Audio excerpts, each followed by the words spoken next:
Pertarungan tinju yang mempertemukan Jeffrey Nicole dengan El Rumi di Jakarta International Convention Center Senayan berakhir dengan kekecewaan mendalam bagi Jeffrey Nicole. Laga yang diharapkan menjadi tontonan seru justru berhenti hanya dalam hitungan detik akibat dislokasi bahu yang dialaminya. Keputusan wasit untuk menghentikan pertandingan dan memberikan kemenangan TKO kepada El Rumi menuai protes dari kubu Jeffrey Nicole. Meski cedera tersebut langsung ditangani pelatihnya Max Metino, mereka menilai prosedur resmi tidak dijalankan dengan benar. Menurut tim, seharusnya wasit memanggil tim medis untuk memeriksa kondisi petarung, dan keputusan penghentian baru diambil setelah ada rekomendasi dari dokter. Namun, tim medis tidak pernah dipanggil, membuat Max Metino terpaksa turun tangan sendiri untuk mengembalikan posisi bahu Jeffrey Nicole.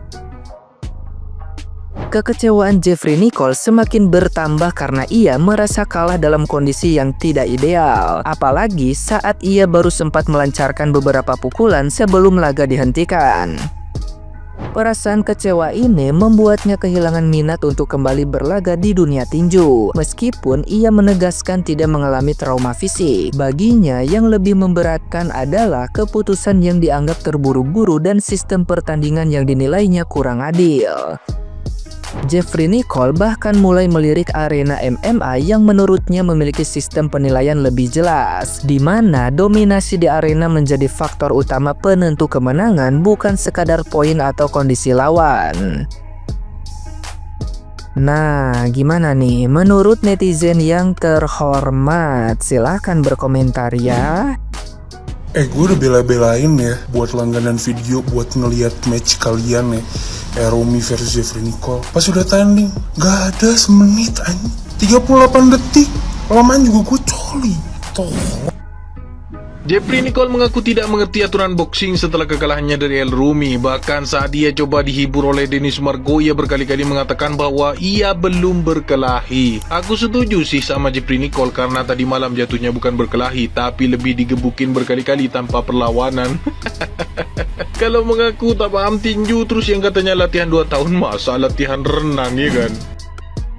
Coach Jeffrey menjelaskan tentang rules yang amatir, dan Jeffrey seperti tidak menerima. Jeff, sumpah gua ngedukung lu, tapi udahlah, meskipun ada tim medis, emang GG skillnya gitu. Udahlah, kita mengakui aja gitu loh. Bener gak sih? Soalnya kalau diterusin juga bisa bahaya lu, Jeff. Udah gua mau main dulu Blood Strike. Apakah kemenangan El Rumi atas Jeffrey Nicole itu adil dan fair? Jawabannya betul, itu sangat adil dan sangat fair. Kenapa gue bisa bilang demikian? Karena ketika nih wasit udah ngelihat salah satu pihak itu udah tidak berdaya dalam melindungi dirinya sendiri, dan 10 pukulan itu udah masuk ke dalam dirinya, itu udah bisa dinyatakan TKO atau biasa juga disebut dengan RSC, Referee Stop Contest. Jadi sangat adil sebenarnya kemenangan El Rumi malam ini. Namun sebenarnya Jeffrey Nicole bisa memperpanjang pertandingannya jika dia jongkok ataupun nunduk, jadi bisa jadi standing 8 count. Nah kalau kayak gitu, walaupun Jeffrey Nicole akan kalah nih dalam scorecard, namun pertandingan belum berakhir nih kalau kayak gini.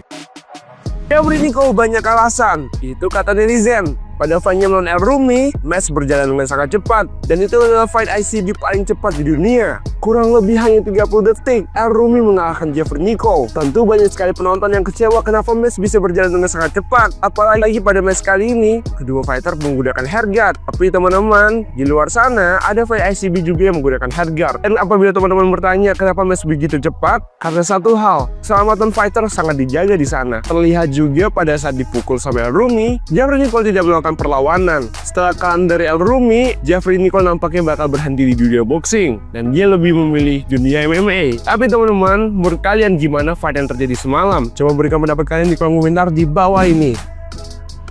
Bang Jeffrey, itu udah keputusan paling tepat. Gak ada wasit yang tiba-tiba memberhentikan pertandingan tanpa suatu alasan. Abang ketika dipukul sama Rumi 8 kali pukulan berturut-turut, ditelan mentah-mentah sama abang, tangan turun ke bawah, abang bilang dislok, wasit langsung berhentiin. Itu sebuah masalah keselamatan, karena wasit tanggung jawabnya keselamatan fighter. Buat Bang Jeffrey, speed recovery supaya kita bisa bersilaturahmi, Bang Jeffrey ya. Let's go!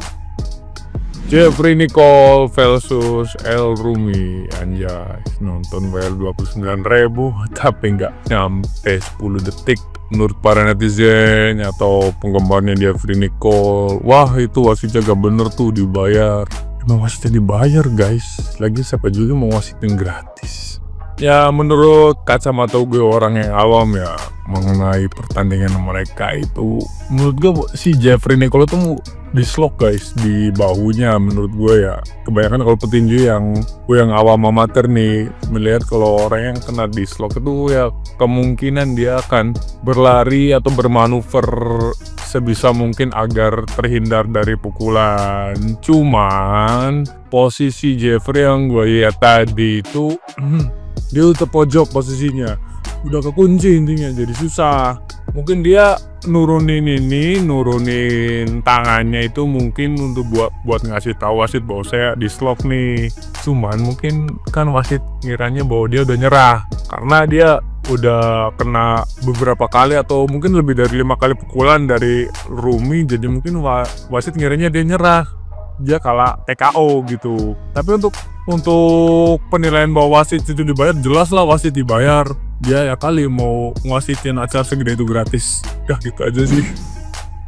Banyak dari teman-teman semua yang nggak ngerti tentang pertandingan semalam dari Jeffrey Nicole dan juga El Rumi. Ada yang bilang wasit curang, ada yang bilang disogok pakai uang, atau apapun itu semua bilang ringkasan pertandingan semalam nunggu 5 jam cuma 28 detik dan itu kalah. Tapi Jeffrey Nicole pun masih kebingungan kenapa dia kalah. Dia belum merasa dia bertanding. Jadi buat yang masih heran, peraturan tinju internasional, misalnya WBC, WBA, IBF, atau AIBA, jika petinju tidak mampu membela diri secara aktif atau unable to defend. Kayak kasus Jeffrey Nicole ini, wasit harus menghentikan pertandingan karena dia diem aja dan gak menghindari dari pukulan. Dislokasi yang membuat petinju diam saja saat dipukul adalah tanda jelas bahwa ia tidak bisa melanjutkan secara aman. Wasit tidak boleh menunggu sampai petinju mengalami cedera lebih parah. Keselamatan petinju selalu diutamakan. Putusan resmi yang dicatat adalah technical knockout atau TKO untuk lawan. Kecuali Jeffrey mencoba benerin bahunya dan menghindari dari pukulan El Rumi. Bisa kayak melakukan atau lari menghindar, bisa kayak nangkis atau nepis, sampai wasit stop pertandingan dan medis ngecek dan diizinkan lanjut kembali untuk bertarung. Tapi di pertandingan ini Jeffrey diem aja. Jeffrey kayak orang yang udah nyerah gitu aja, dipukulin dan lebih dari 7 kali diem dan ya udah stop. Itu bukan karena curang atau bukan karena disuruh. Pertandingan yang sangat luar biasa antara Jeffrey Nicole dan juga El Rumi di Superstar Knockout dan langsung dimenangkan oleh El Rumi di ronde pertama. Jadi kabarnya pertandingan ini akan berlangsung selama 5 ronde, namun El Rumi berhasil mengalahkan Jeffrey Nicole TKO di ronde pertama dengan pukulan-pukulan agresif yang mampu menumbangkan Jeffrey Nicole karena berhasil membuat Jeffrey Nicole langsung tumbang, jatuh, dan terjadi dislokasi di bagian bahu. Namun tentu aja ini membuktikan bahwa El Rumi adalah pemenang dari Superstar Knockout volume 3. Dan for your information, ini sudah berlangsung selama 3 kali dan tetap dimenangkan oleh El Rumi. Jadi mungkin untuk Jeffrey Nicole harus lebih banyak berlatih lagi, harus lebih banyak melatih emosi, jangan terpancing, dan mungkin harus bisa menerima kenyataan kalau saat ini memang pemenangnya itu adalah El Rumi. Dan kalau misalnya kita berbicara soal Jeffrey Nicole, pada saat diwawancara terlihat banget dia sangat kecewa dengan kekalahan kali ini dan tidak bisa menerima gitu ya guys. Jeffrey Nicole masih terpukul, bahkan dia bilang kalau boxing itu tidak cocok buat dia, mungkin dia akan melaju ke MMA. Tapi kita tidak pernah tahu ya guys, kedepannya akan seperti apa. Untuk El Rumi selamat untuk kemenangan Superstar Knockout kali ini. Dan untuk Jeffrey Nicole semoga bisa berlatih lagi dan juga bisa memenangkan pertandingan-pertandingan selanjutnya. Semoga bisa menang. Terima kasih.